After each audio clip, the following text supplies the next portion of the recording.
আসসালামু আলাইকুম। আপনাদের সাথে আছি আমি এস এম সায়েম। বাংলার মুখ আমি দেখিয়াছি, তাই আমি পৃথিবীর রূপ খুঁজিতে যাই না আর, বলেছিলেন জীবনানন্দ দাশ।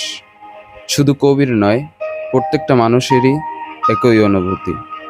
সুজলা সুফলা শস্য শ্যামলা এই বাংলা, প্রকৃতিপ্রেমী, ভ্রমণ পিপাসু, অ্যাডভেঞ্চারাস প্রত্যেকটা মানুষকে আকৃষ্ট করে। বাংলাদেশের সুন্দরতম জেলাগুলোর মধ্যে অন্যতম জেলা হলো পার্বত্য খাগড়াছড়ি। বলা হয়ে থাকে, যে পার্বত্য চট্টগ্রাম দেখেনি সে বাংলার কিছুই দেখেনি। আজ আমরা আপনাদেরকে নিয়ে যাব পাহাড় ঘেরা সৌন্দর্যের লীলাভূমি পার্বত্য খাগড়াছড়িতে। জানানোর চেষ্টা করব পার্বত্য খাগড়াছড়ির দর্শনীয় স্থানগুলো সম্পর্কে। কিভাবে যাবেন, কখন যাবেন, কোথায় থাকবেন, সব কিছু থাকছে এই ভিডিওতে। সাথেই থাকুন পুরোটা সময় জুড়ে।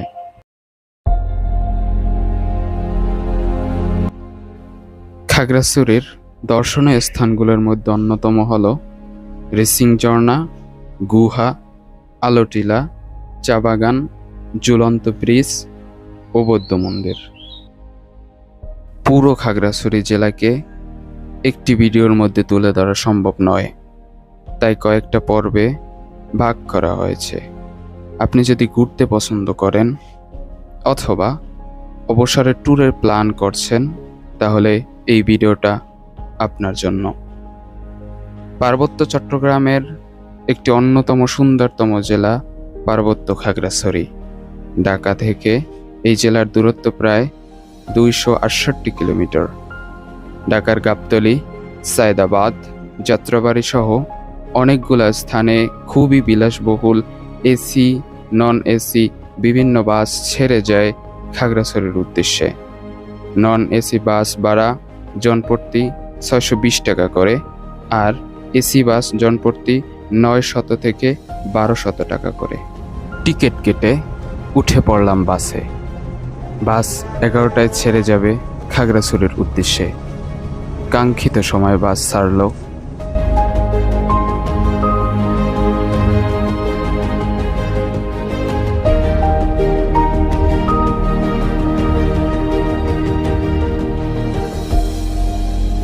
ঢাকা শহরের আলোকসজ্জায় মোড়ানো হাইওয়ে দেখতে দেখতে এগিয়ে যাচ্ছি পাহাড়ের টানে। 4 থেকে 4.5 ঘন্টা চলার পর কুমিল্লার নূরজাহান হোটেলে 30 মিনিটের যাত্রা বিরতি দেয়া হলো। এরপর আবার চলতে লাগলাম গন্তব্যের উদ্দেশ্যে।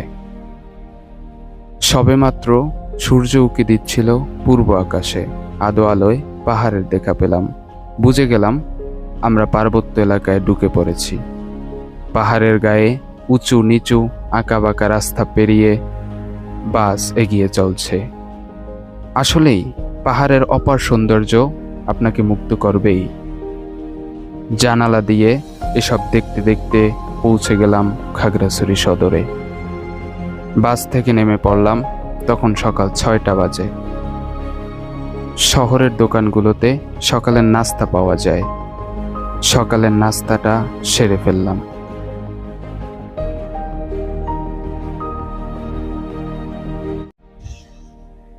খাগড়াছড়ির সবগুলো টুরিস্ট স্পট ঘুরে দেখার জন্য আপনাদের 2 থেকে 3 দিন সময় লাগবে। খাগড়াছড়িতে থাকার জন্য অনেকগুলো ভিআইপি ও নন ভিআইপি আবাসিক হোটেল আছে। আপনি 300 টাকা থেকে শুরু করে 3000 টাকার মধ্যে হোটেল ভাড়া পেয়ে যাবেন খাগড়াছড়িতে।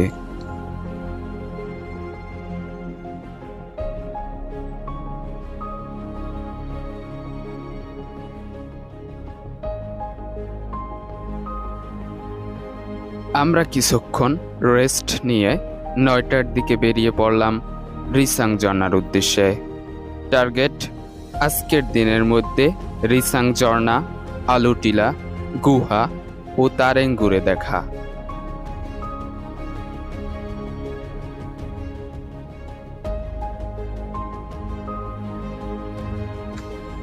খাগড়াছড়ি শাপলা চত্বর থেকে জনপ্রতি 10 টাকা সিএনজি ভাড়ায় রওনা দিলাম খাগড়াছড়ি বাস স্ট্যান্ডের উদ্দেশ্যে। স্ট্যান্ডে যাওয়ার পথে দেখা পেলাম খাগড়াছড়ি গেটের। খাগড়াছড়ি সদর থেকে রিসাং ঝর্ণার দূরত্ব 10 কিলোমিটার। জনপ্রতি 25 টাকা বাস ভাড়ায় পৌঁছে যাওয়া যায় রিসাং ঝর্ণা প্রবেশ গেটে। সিএনজি আমাদেরকে স্ট্যান্ডে নামিয়ে দিল। রিসাং ঝর্ণায় যাওয়ার জন্য এখন আমাদেরকে বাসে চড়তে হবে। চট্টগ্রামগামী বাসগুলো কিছুক্ষণ পরপর স্ট্যান্ড থেকে ছেড়ে যায়। পাহাড়ের সৌন্দর্য উপভোগ করার জন্য আমরা বাসের ছাদে উঠে পড়লাম। বাস ছাড়ল। আলুটিলা পাহাড়ের গায়ে আঁকাবাঁকা রাস্তা দিয়ে আমাদের বাস এগিয়ে চলছে। প্রাকৃতির অপার সৌন্দর্য আমাদের চোখগুলোকে শীতল করে দিচ্ছিল।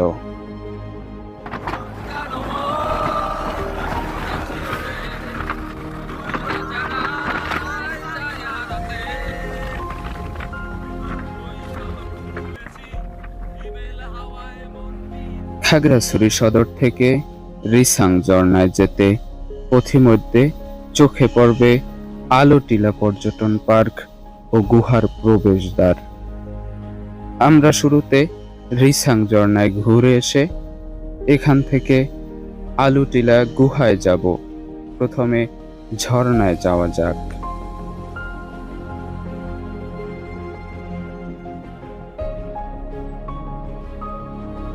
পাহাড়ের বুকে চলা এজন্য এক অন্যরকম অনুভূতি।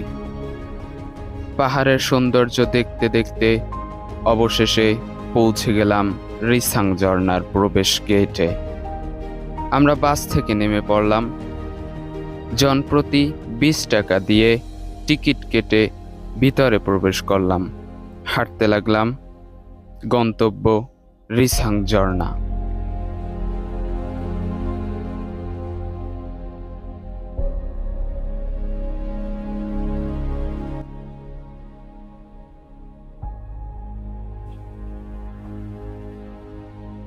হ্যালো সবাইকে। মেইন রোড থেকে আমাদের গন্তব্য ঝর্ণায় যেতে প্রায় 2 কিলোমিটার পথ, আর আমাদের যেতে 20 মিনিটের মতো সময় লাগতে পারে। যারা অ্যাডভেঞ্চার প্রেমী, যারা প্রকৃতি দেখতে ভালোবাসেন, তাদের উচিত হবে হেঁটে ওখানে যাওয়া। আপনারা যদি হেঁটে যান তাহলে এরকম সুন্দর দৃশ্য দেখতে পাবেন। আর যদি কেউ এই পরিবেশের সাথে মানিয়ে নিতে কষ্ট হয়, অথবা এই রোদে হাঁটতে না পারেন, অথবা ক্লান্ত হয়ে যান, আপনাদের জন্য মোটরসাইকেল ভাড়া পাওয়া যায়। ওখান থেকে 100 টাকা করে, মেন রোড থেকে জনপ্রতি 100 টাকা মোটরসাইকেল ভাড়ায় আপনারা গন্তব্য ঝর্ণায় পৌঁছে যেতে পারেন।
পাহাড়ি গ্রাম, উঁচু নিচু পাহাড়, পাহাড়ের খাদ, পাহাড়ের মানুষ, সর্বোপরি প্রকৃতি দেখতে দেখতে মুগ্ধ চোখে এগিয়ে চলছি। আঁকাবাঁকা রাস্তা, রাস্তায় উঁচু নিচু ডাল পেরিয়ে যাচ্ছি ঝর্ণার উদ্দেশ্যে।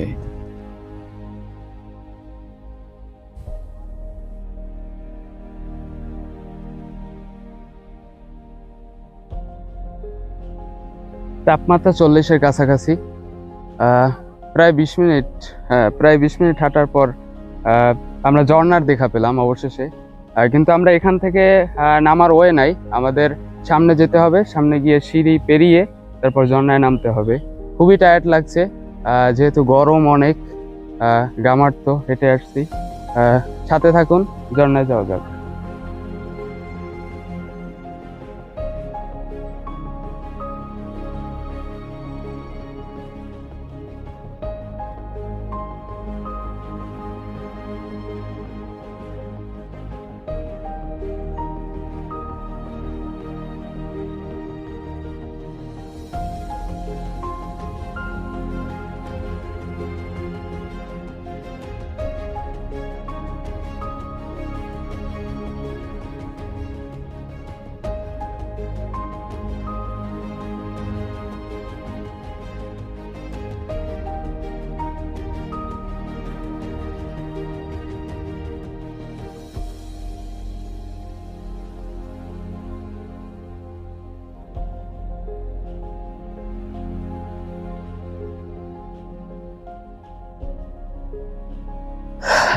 হাঁটছি ঝর্ণার উদ্দেশ্যে। কিছু দূরেই ঝর্ণা, ঝিরে ঝিরে শব্দ শোনা যাচ্ছে। আর সিঁড়ি বেয়ে যেতে হবে আমাদের। এখানে মোট প্রায় 223টা সিঁড়ি আছে, আরও বেশি আছে ওই সাইডে, ব্রিজের পরে আরও সিঁড়ি আছে। তো 223টা গণনা করা হয়। এগুলো সিঁড়ি বেয়ে আমাদেরকে ঝর্ণায় যেতে হবে।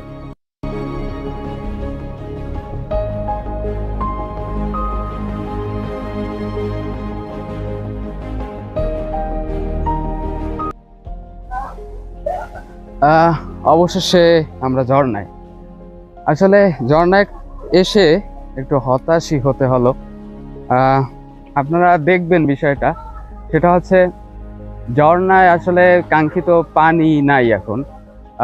ঝর্ণার পানি পাওয়া যায় সাধারণত বর্ষাকালে বৃষ্টির পানিতে। আসলে ঝর্ণার উৎস হচ্ছে পাহাড়গামীয় পানি আসে এবং বৃষ্টির পানি, আর কিছু জিরি আছে। তো যেহেতু শীতকালীন শেষ সময়, এখন বৃষ্টি পাওয়া যায় না, বৃষ্টির পানিটা ঘাটতির কারণে ঝর্ণায় ওরকম পানি নেই। তবে যা আছে এটা দেখেই সন্তুষ্ট থাকতে হবে আপাতত। কিন্তু আমরা আগের বার আসছিলাম, এর একটা ছবি দিয়ে দেবো এখানে।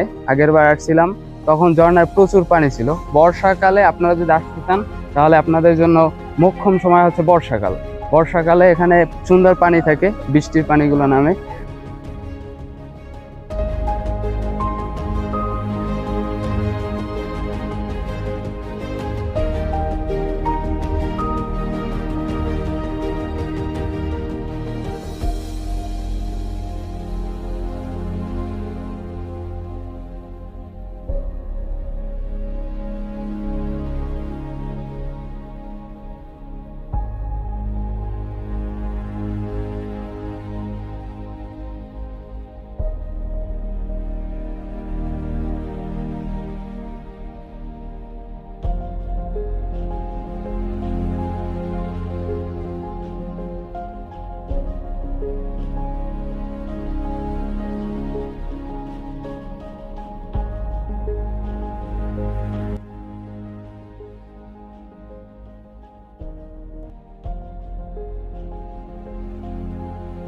স্থানীয় উপজাতীয় মারমা ভাষায় রি শব্দের অর্থ পানি, আর সাং শব্দের অর্থ হলো উপর থেকে গড়িয়ে পড়া। উপর থেকে গড়িয়ে পড়া পানিকেই রিসাং বলা হয়। 1994 থেকে 1995 সালের দিকে পাহাড়ের ঝুম চাষিরা এটির খোঁজ পায়, আর এরপর থেকেই এটা একটা দর্শনীয় স্থান হিসেবে পরিচিত। প্রতি বছর হাজার হাজার ভ্রমণ পিপাসু মানুষ এখানে আসেন।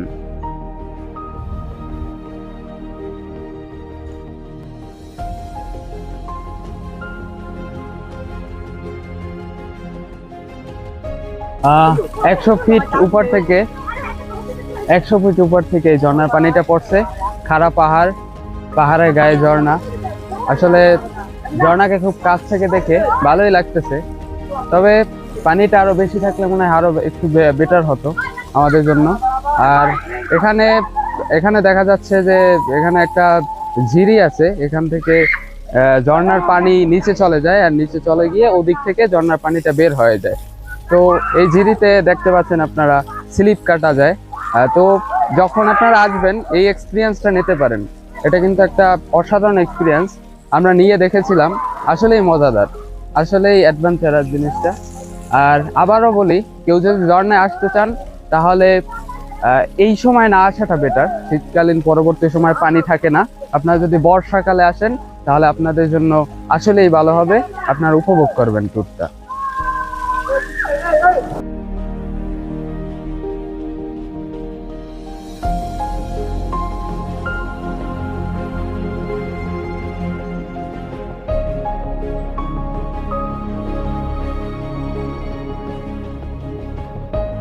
আসলাম, দেখলাম, আপনাদেরকে দেখালাম। আপনারা ঝর্ণার কাছে আসেন, প্রাকৃতির কাছে আসেন, পার্বত্য খাগড়াছড়িতে আসেন, ইনশাল্লাহ আপনারা ট্যুরটা উপভোগ করবেন। আর বেলা শেষ, আমাদের এখন চলে যেতে হবে। আমাদের এখন চলে যাওয়ার সময়। সবাইকে বিদায় জানাচ্ছি এখানেই। আমাদের সাথে থাকার জন্য সবাইকে অশেষ ধন্যবাদ। ঝর্ণার সৌন্দর্য উপভোগ করে এখন আমাদের পরবর্তী গন্তব্য আলোটিলা গুহা। খাগড়াছড়ি ভ্রমণের প্রথম পর্ব এ পর্যন্তই। আলোটিলা গুহা সহ খাগড়াছড়ির অন্যান্য দর্শনীয় স্থানগুলো দেখতে ও জানতে পরবর্তী পর্বগুলোতে চোখ রাখুন। চ্যানেলটিকে সাবস্ক্রাইব করে রাখুন। লাইক, কমেন্ট ও শেয়ার করে আমাদের পাশে থাকুন। সবার প্রতি ভালোবাসা রইল। ধন্যবাদ সবাইকে।